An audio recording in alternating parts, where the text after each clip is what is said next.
Hello, everybody. It's Gary Stuckey with Real Music. Hope you're doing okay wherever you are today.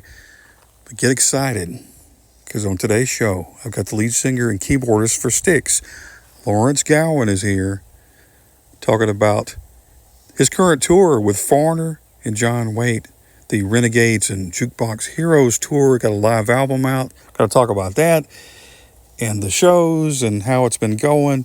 Some behind the scenes talk, some things maybe you didn't know about. Had a lot of fun. Of course, he had a solo career in Canada, very successful. So he went from that, and he's been in Styx for 25 years. Going to talk all about that, and had a great time with him. But here we go. Here he is. Here's Lawrence Gowan. One, two, three. Testing, testing. How's it going? Good. How are you? Very good. You look very snazzy. I just got out of bed. Oh yeah. Do you sleep in that jacket? I do, yeah. I thought so. In a, in a very in a very stiff. You're right. Too much starch. Hey, see that would solve a lot of problems. You wear the outfit, you go to the gig. Got your suit. You It don't have to would. do much. It might not solve too many of the odor problems, but yeah, other other problems would be fine. Just stay far away from the crowd. That's right. They might get a whiff. Exactly. Yes. Oh, Use some extra large fans on stage. yeah, right. Get them Exactly. get them upwind to you. So y'all got a show tonight, right? We have got a show tonight well, it's Boston. It's the Boston area, Mansfield. Yeah. Yeah. Awesome. That's their where their amphitheater is. Great Okay. spot. Yeah. Cool. Alrighty then. Well, let's get started here.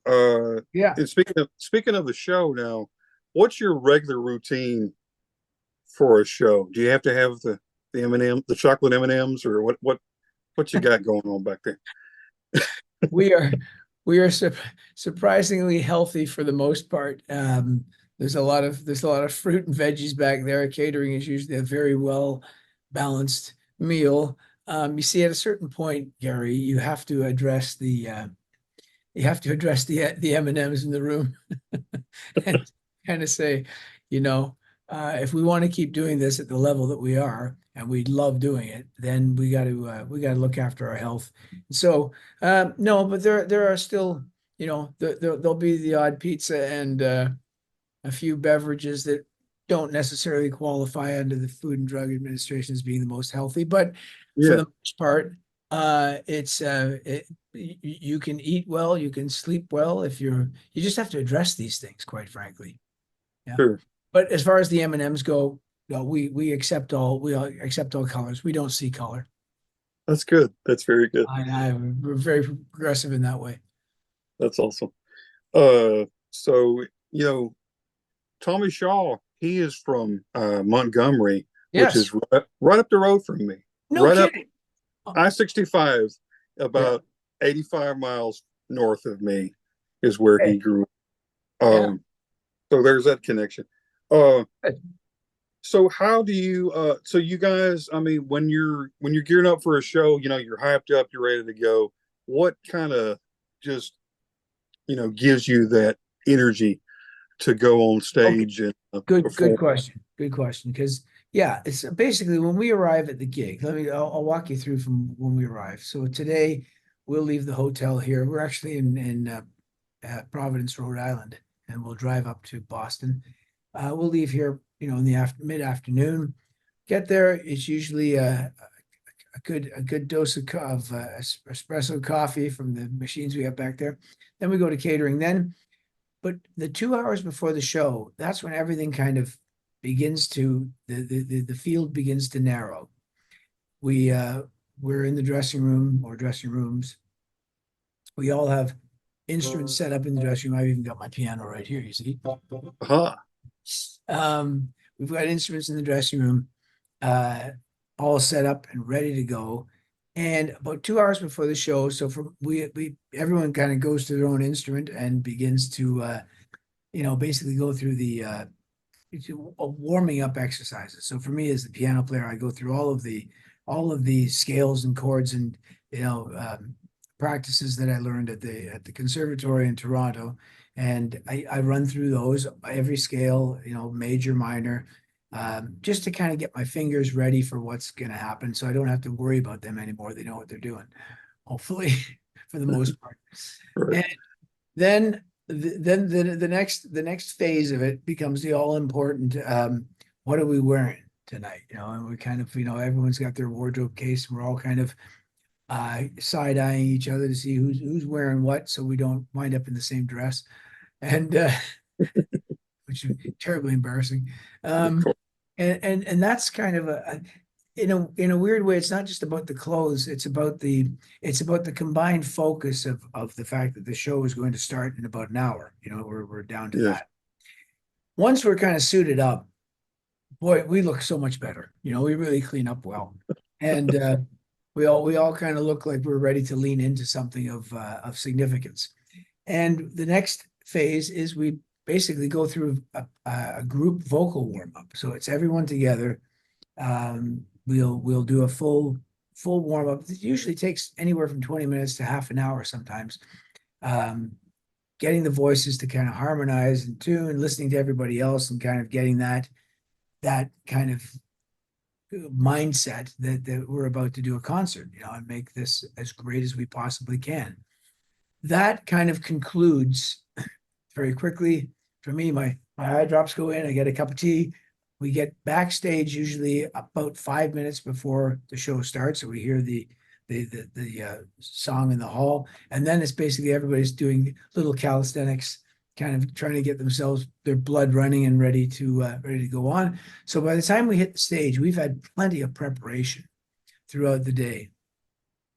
And it's all kind of focused on that moment at 8 o'clock, you know, unless it happens to be 7:30. Right.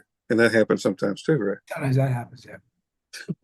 Um, when you're performing a song, all these well-loved songs, do you ever kind of get lost in the moment when you see somebody out there and you're singing one of the hits or something, and you look out and they're singing a song in, do you ever kind of get lost in that moment and just go, I know it's been 25 years, but do you ever go, wow, I can't believe this. I'm singing these songs on this stage and the people are loving it. Do you ever kind of just get lost in that? Honestly, Gary, that's the moment you want to get lost in for the next 2 hours. That's what you want to get, is you want to get yourself into that euphoric state where music becomes the only medium that you're conversing through. And in our case, obviously it's classic rock, classic Styx rock, and seeing how it affects people and how that affects you in return, that's the high. That's really what it is. And if you the deeper you attach yourself to that, the more meaningful the experience is. It elevates to something that's really, it's almost out of body experience, you know. And I've had it happen being in the audience many times. I mean, that's part of why I'm so drawn to it, is I've had that experience standing there listening to whoever, Genesis or Elton John or Queen or Yes, or you know, bands that I've gone and seen and just been completely immersed in the experience. So I know what it's like from both sides of that divide, and basically you're trying to break that divide entirely and get lost in it, as you put it. Right. And these songs that you do, you've done them a lot of times. Is there a certain song that you relate to the most, and kind of describes you in the song? Do you go, I'm singing about me in this song, you It's know, a it's a moving target. That's a great question. It's a moving target because depending on the day, and the circumstances of what have just, you know, what's transpired. Um, in a stick show, you know, primarily I'm singing songs that, for the most part, that I didn't have part of the writing. But I relate to the lyric in a way that is connects to myself, you know, and in so doing, hoping that everyone in the audience can personalize that experience as well, and either relive it or live it for the first time. So um, I would say on on one night, for example, if I'm, if I'm really taken with the with let's say I arrive at a gig and I see just how hard the crew have been working all day, if they're near exhaustion or sweating bad as they are in these summer months, Right. and I see people at the venue that night. I might suddenly have a revelation during Blue Collar Man, for example, that makes that become the song of the evening. So often, because of life circumstances and looking at the audience, Come Sail Away provides a lot of personal reflection because of that. It also then provides great musical reflection because it goes through it meanders through from being the kind of melancholic ballad that it starts out to be into this. It begins to open up into this much wider picture, as you continue along the journey, and it gets musically, more complex, etc. So you begin to ride that, and then it explodes into like a big rock extravaganza, epic moment of triumph. So that's a nice ride to take every single night as well. Having said all of that, by the time we play Renegade, that's when I really get to really experience the effect that the show's had on the audience, because Tommy has to sing that song, it's his song, Right. and I get to really observe how this show has lifted and put this audience into a state of elation that we were hoping for. Right. And you were talking about songs that you're singing, a lot of songs you didn't have a part of, but Right. the Crash of the Crown album, Yeah. you did have a part in that. That one Very I had good. lots. That one I had a lot to do with. Yeah.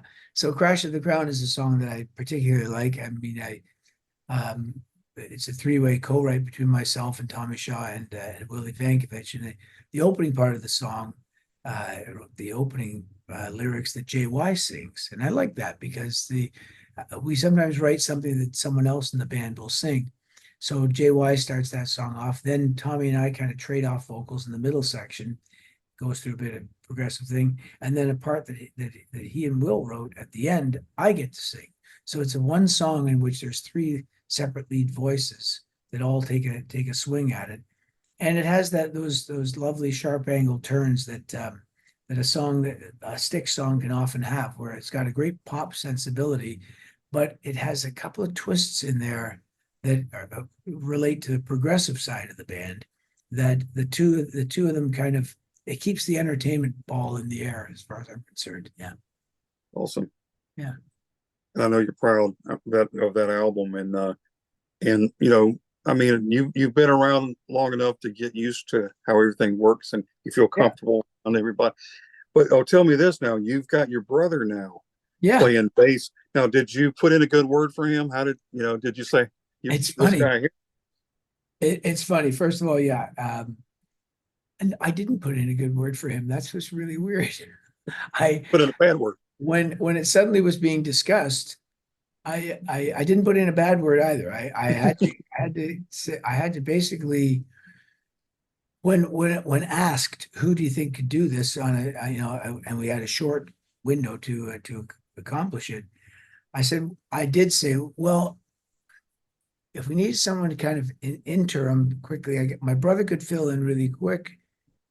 He'd actually be perfect. I kind of went like that, and then I said, but there's a couple of other guys that I really like as well. Mention it, and then we'll go back, because a couple of the other guys in the band have already said that your brother should be the guy. And I was like, really? And then it suddenly dawned on me that, well, wait a minute. I have another separate solo career in Canada where my records are released. I had a long solo career before joining Styx, and Right. Terry is the bass player in that band since 1985. Mhm. Todd Zuckerman, drummer from Styx, has been playing those shows with me, or played with between 2010 and 2020, and it won't be able to stop. And so he and Terry had already been a rhythm section for 10 years and played over 100 shows together. So that suddenly made sense. And Tommy goes, he said, this seems to be like the easiest and most seamless move. Let's see how he sounds with the band. And I knew he would sound great, and he did, so he does. And yeah, everyone's really happy to have him. Chuck immediately said, "Look, we had brothers in this band right from the beginning. It's nice to have that back again." So everyone really, had a great. He had a great stage set for him, and the audiences, as I say, have really embraced it. And I try to stay as quiet as possible when it comes to giving him the accolades, because it just sounds like I'm, you know, Right. attacking my brother. But then again, as I like to say now, nepotism runs in my family. Okay. Well, you can't get away from it.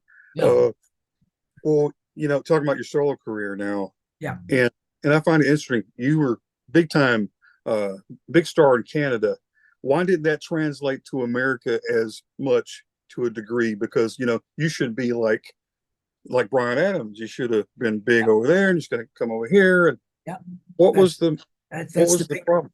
that's the big question. And if it had gone that way, which was the way it was scripted, by the way, if it hadn't, I wouldn't be in Styx today. So I look at it now as if it's the way that it's the way the universe decided to unravel. Um, the I had 4 platinum records, 3 gold records, a platinum single, and a platinum greatest hits album. So that's a long career right there. 6 studio albums and a greatest hits album and a couple of live records as well that were also top. One in particular was a top 10 record. So the way the music industry was now, this medium that we're on now called the internet didn't exist in the right at the when my career was at its hottest between in the 1980s and the early 90s. And uh, I was signed to Columbia Records, which of course is an American company, CBS Records. But um, the way that the major labels had the world at that point, the 4 major labels: Columbia, Capitol or EMI, Warner Brothers, WEA, Warner Atlantic, you call that, and A&M being the biggest independent label. Um, and this is kind of boring chat, but it really is the way it was before. Is a worldwide release was not guaranteed to anyone unless the business side of the music part was all in a certain row. The ducks, if you want to call them, are all kind of connected in a certain row, and mine were not, for a variety of reasons. I was managed by the same people, the same guy that managed Rush, so they broke through. But they were on a different label, and they were on a smaller label, being on Mercury, and they suddenly got some airplay that translated and began to quickly catch on. And so that picture worked out incredibly well for those guys, as it should have. But for me, there were a couple of major stumbling blocks that came in. One was that it was right in the midst of when Columbia Records was being sold to Sony, so that had an effect on acts that weren't from America, because they were, or from Britain, because they had a good symbiotic relationship of trading off acts. So again, if anyone's still awake listening to this, it's just basically for the way the business was lined up. My records were not released in the United States, and if anytime they got some success, they would be sent down on import, or there'd be a few of them printed up in Buffalo as they sent off to Cleveland, where I had some top 20 success even on import. Right. And that's basically it. Just stalled like that. As far as America goes, it never crossed over. And there are acts around the world very much like that. There are acts that were in England that used to crack me up, where I'd go to play in England and see there were acts there that could play the biggest stadiums that America never even heard of, Right. and vice versa. Right. Exactly the same thing. And the internet opened the doors completely wide now. It's where people can get your music all over the world. They just have to type your name in, and there it is. That was like a completely impossible notion back when my records were out. So that's the short answer to a much longer answer. That's a great answer. Um, well, at that point, when you're thinking, I'm going to be the solo artist, I'm going to do this, I'm going to do that. Did you ever, in your wildest dreams, think about Styx? Was that ever in your mind? No, joining a band was the farthest thing from my mind. In fact, funny enough, I mentioned England because I was there in 1997, 98, and played a lot there because I was born in Scotland, in Glasgow. So I was able to go and work there. And I was playing a lot on a tour with a band called the Stranglers. I opened up an entire UK tour for them and began to get some headway going there. I wound up playing at the opening of Princess Diana's memorial with the BBC Orchestra, and an original piece that I'd written called Healing Waters. Was really liked by her family, and radio over there played it. And so I got to play on the same bill as Duran Duran and Sir Cliff Richard. And uh, so the point is that my publicist over there, Judy Totten, wonderful lady, she said, I can see where your career is going. You're going to wind up joining a band. An established band is going to basically find you, and that's where you're going to end up. And I said, no, that's not it, Judy, at all. You've lost the plot here. I'm a solo artist and always will be. But then it was funny, towards the end of that Stranglers tour, I did a couple of shows. I wound up a few shows actually going on stage with them and just kind of jamming along with an acoustic guitar in their encore. And great guys to tour with. And it began to kind of dawn on me that I wonder if that is kind of in the cards, that a band. And then the next thing I knew, I was playing some solo shows, and various managers were coming out from bands, and they basically needed new players. So when I came home after that experience, when Styx called, my assumption on the call for the first minute and a half was that they wanted me to open shows for them, because I'd done a show opening for them in Montreal. Really, show in front of 17,000 people, where they got to see me in front of a big crowd. And when they called, I suddenly thought, this feels like I hadn't foreseen this, but this feels like what I should probably do. I really liked their show. That's one of the biggest things. And when I met them, I liked them as people, just in the brief conversation we had. And I just suddenly thought, I think I could fit into this band. If they really need a piano player, singer, I think I could do it. And here we are. Well, did the publicist give you some winning lotto numbers after that too? And some other I'm just saying. Yeah, yeah. And funny enough, she didn't. She kept those all to herself. I mean, which I thought was, Oh man. yeah, no, she had great foresight, basically, and good, really good instincts. And I should have seen that for myself, because yeah, I began to notice bands are either breaking up, or they're reviving, or they need new players. Why wouldn't I consider that if it was the right fit? And Styx ended up being, I if 25 years being in the band says anything, then I guess it fit pretty good. Right. And you're on tour with Foreigner, so I mean that's another band that's still around after all these years. So I mean, there's got to be something special that you're doing to last that long, Well, right? what's special is that this music has lasted. It's basically that the I'll join you to drink of that stuff. Classic rock, rock music, is the great musical statement of the last half of the 20th century. You can't argue that. It had the most profound and widest effect on the planet. We grew up with this notion that that music was very temporary, that it had a very short shelf life.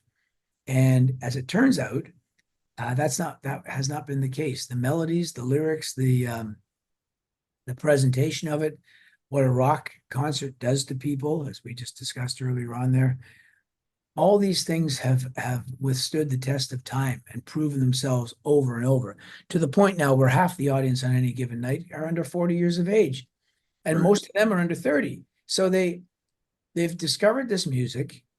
They've fallen in love with it as if it's concurrent with their own lives. They can see themselves as they say, in the narrative of the lyric. They can find something that connects to them, and that's why it's still alive. And there aren't that many bands left that can put on an epic rock show like Styx and Foreigner and and REO and Genesis when I saw their final, well, what could be their final tour. I hope it's not. Right. Right. Um, there aren't that many left that can put on an epic show of that nature. And I mean, there's some new acts that I really love as well, but but to get that authentic thing from that period while they're still alive, Right. you got to see these bands, Right. and passing it along. And you've got the live album, The Renegades and Jukebox Heroes. Yeah. Now that's really cool to have this live experience, and I Yeah. guess it's like a show, like you're there to Yeah. turn up the music. It's a great memento for this tour because you've got songs by us, by Styx, by Foreigner, and there's even a song on there with John Waite, who's our special guest opener. So yeah, it's a great way to kind of you know brand those songs into your head one more time, with live versions. Right. And talking about Foreigner, is there a Foreigner song that is all the time in your head that you can't really get out of your head that you're always singing maybe and going, I I like this. that again, that's kind of like asking about the stick stuff. That's kind of a moving target. Yeah. I'm always going to be partial toward Cold as Ice only because it's the first song that I noticed that band on, and I thought it had a great kind of Beatlesque vibe in there somewhere, and at least to my ears. And I liked the just the delivery of the song, the way everything about the song actually. So I love hearing that one. But I gotta say, Jukebox Hero has become a big one for me. I'm really digging that song. I love the changes of tempo that come in that one. So it's a bit more progressive in that manner, I suppose. Um, and also just the fact that I like jukeboxes. Jukeboxes. Yeah, I do too. Good. I love them. Uh, well, tell me this now. What is something that a lot of people maybe don't know about you that you could tell them and they might be shocked? Something I tell them they might be shocked. Okay. Um, that it was always my intention to be a professional hockey player. There you go. My Wow. intention and the reality of life, they did not intersect. They passed each other by. So yeah, that was, as a kid growing up in Canada, yeah, that's kind of just about every boy has that little dream. So there'd be that. What else can I say? People have learned a lot of things only through this, and my little Instagram stories that I do, almost daily, not every Right. day. So they'll see me out riding my bike or, doing things like that, I find really interesting. Also, I would not like them to know that although I kind of dress fairly, I try to dress well, I'm actually a total slob. I mean, if I turn this camera around and show you what's Let's going on look. there, Oh, wow. you won't be impressed at all. There's clothes hanging everywhere. Yeah. Yeah, right. Yeah, yeah, it's going to be okay. Tell me this. It's gonna be okay. It's gonna be It's okay. going to be all right. I will eventually get the therapy I need. This is true. Tell me this, though. You're gearing up. You're excited for the show. Everything's going as planned. Are there any moments? Are there any practical jokers in the group that mess That with you that and give never you a hard stops. time? That never stops. That What's never. the latest? What's the latest joke? Oh, Todd is usually the source of whatever practical joke is happening or something to just irritate me before the show. Which I also like to video those because they're always a good moment. Um, they can be simple things like as I'm doing my warm up, he comes up and plays a piece that he wrote called um, what's it called? It's called You're Giving Me a Headache or The Headache, something to do with headache, and it's I can't. Something like that, right? It's like just horrible chords, something like that. It's like that. Can you hear Right. that? Yeah. It's coming through a little bit, but He'll come up to my piano and start bashing that on the top keys when he wants my attention for something. And So, but I mean, I'm giving you a very mild one. There are other great ones like, uh, you know, we all have our individual wardrobe cases. So very often, something that does not belong to you, that you have no interest in, will wind up in your wardrobe case, and you've got to find the culprit of who put this, who put this coffee machine in my, that kind of thing. It's fairly, what do you call it? It's fairly high school, quite frankly, It's got to be. which I don't think you ever get beyond. There's other stuff that I won't shock your listeners with. I was thinking maybe somebody replaces your jacket with a tutu or something. Let your imagination run, and you're probably going to hit on a few things. Yeah. Wow, that's awesome.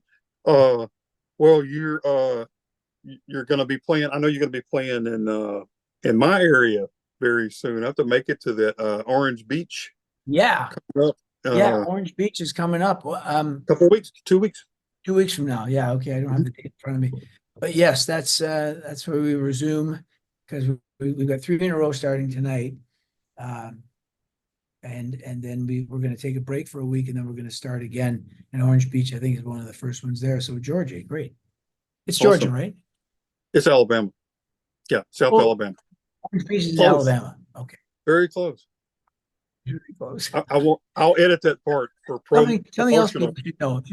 Something else people should know. Geography is not my strongest suit. No, I would not.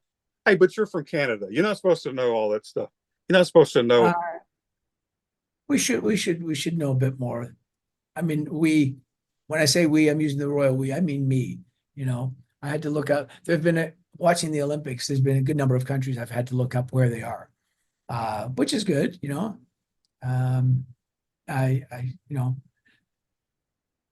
never too old to educate yourself.